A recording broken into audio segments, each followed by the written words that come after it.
All right, here on the Gold Coast with Ted Cofie. Ted, Opetaia-Claudio, Squeo, thoughts on this fight? Yeah, good fight for Jai. Yet again he gets the chance to go for another training camp and gets back on the big stage, gets his face recognised globally on DAZN, and goes through the whole process. We know that Claudio Squeo's not well known. It's no secret.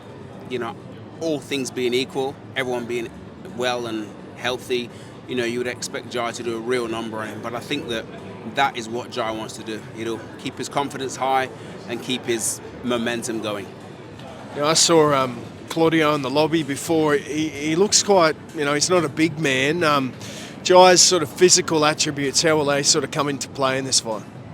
Jai's got great physicality anyway. I mean, Jai is someone that can kind of push you around. He's fought bigger guys, he's pushed them around, he's manhandled them.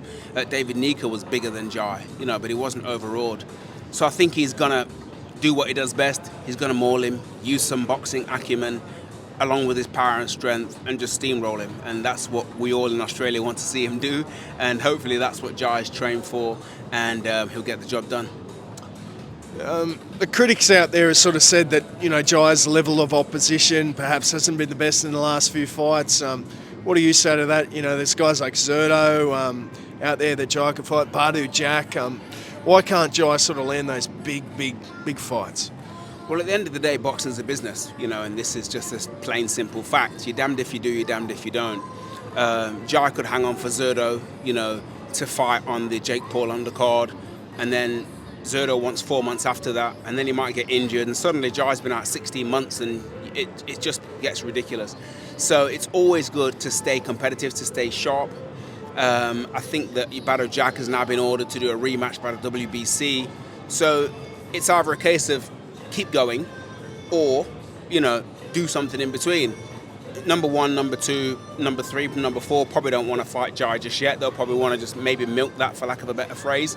But the top guys who are other champions, they're just not available. And, love the situation or hate the situation. It's a business. And I think nobody more than anybody else, nobody more than Jai would like to fight some of the other champions. But if it's not there, man, just keep the train going, man. Keep putting the coal in the fire and just keep the engine going.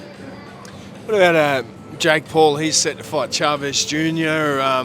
Thoughts on that fight? And then there was also talk that if Jake Paul wins that fight, he could perhaps fight Zerto Ramirez. What do you make of those sort of rumours? I don't know what to make of it, man, to be honest. I mean, look, Jake Paul is a marketing genius. It's all smoke and mirrors, as a 15-year-old kid, which is the market Jake Paul's going for. You can jump online and do a virtual drive with a Bentley. Anything and everything's possible. So, Jake Paul navigating himself to the top is a real plus for Jake Paul. Zerto will eat Jake Paul alive. But for Jake Paul to stand in the opposite corner to Zerto Ramirez, it's a massive win for him, because that means he's just got to the top. He's risen all the way to the top. So, love him or hate him, Jake Paul I think is good for boxing. He brings eyes to boxing. But, you can't really talk about Jake Paul and mention Zerto or Jai Opetaia in the same breath as far as I'm concerned. God willing, Jai wins this fight on Sunday. Would you go for someone like Badu Jack, or would you go for Zerto? What's the best path for Jai Opetaia? Strategically, I don't think what I want to do is going to matter. But I think Jai is just one of them human beings that would literally take anybody. Whoever comes to the plate first, he will take them. I think Badu Jack's going to be out of action for a while. Purse bids are going to be end of June, and then he might not fight till August, and then he's going to be out till the end of the year. And then Zerto's going to fight, and he might be out to the end of the year. So I don't know if any of them will be available. But sooner or later, I think they will, if we just keep playing our cards right and everything goes according to plan. But, I would just keep trying to get the top guys. Obviously, keep pushing for the unifications. That's what everybody wants to see. And I think more than anything, like I said, Jai wants to also grab a couple more belts and become undisputed where and when necessary. George Cambosus, not long now till he fights Richardson Hitchens. We also got Tszyu-Sebastian, Fabio Wardley this weekend as well. What are your thoughts on those two fights? George Cambosus, don't sleep on George Cambosus, man. I mean, he can rise to the occasion. People are gonna, question his efforts against Jake Wiley. He did what he needed to do. He got the W.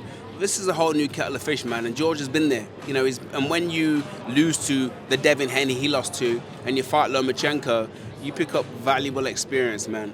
And, you know, Hitchens probably thinks it's going to be a cakewalk, and it may well be if he just boxes and touches and jabs. But, you know, I wouldn't want to count George Cambosus out all the way, because he's been there, he's done it, man. And he beat a legit Teofimo Lopez, regardless of what Lopez says. Wardley-Huni fighting Fabio Wardley, I think that's going to be a really, really good fight, man. I hope Fabio, you know, sticks to his plan, stays on course with his strategy, uses his jab, his major speed combinations. I think he can do enough to beat Fabio Wardley, but it's going to be a tough fight back in Ipswich Town in his home stadium, but it's going to be a good one. Tszyu, he's finally got that rematch locked in with Sebastian Fundora. Thoughts on the fight, and how does Tszyu win this fight? I think Tim's got to be really, really cautious initially, just for a round or two, and then he's got to you know, stay the course. Hopefully he's spoke strongly with his corner about how he wants to proceed if certain things eventuate. But I think, you know, Tim's quite a strong fighter, and I think when we saw him fight Joey Spencer, he seems to have overcome his demons, especially in the 4th and 5th round, or the second to last and last round. So I think that personally he will get the job done with Fundora. It just so turns out Tszyu a major, major body puncher, and Fundora's massive's got a massive body to hit. So I think the body punches will really, really take their course. The uppercuts, the left hooks, I see Tszyu winning, but at the same time, they say that when you become a champion, you become 10 times better. So Zurdo was a double champion. Let's see what the story shows at the end of the day, but I think Tim's got a very, very good chance of recapturing the title. Now, just finally, great atmosphere up on the Gold Coast this week. What are you expecting? How good's boxing here in southern Queensland? Yeah, it's fantastic. I mean, great atmosphere, great people, good gatherings, good crowd. Even when I caught the Uber from the airport today, the drivers really interested and anticipating this event. So it's good that, you know, DAZN can bring this to the eyes of the world. Tasman fighters are doing their piece to make it, you know, visible to Australia and the world. And I'm looking forward to a great event. There's a stack of fights, 11 fights throughout the card, and some really, really good ones. So I don't think there's going to be any time to sleep on any of the fighters, man. Everyone's out to impress, because, you know, you've got the eyes of the world on the whole show. Nice one. Thanks, Ted. Thanks so much.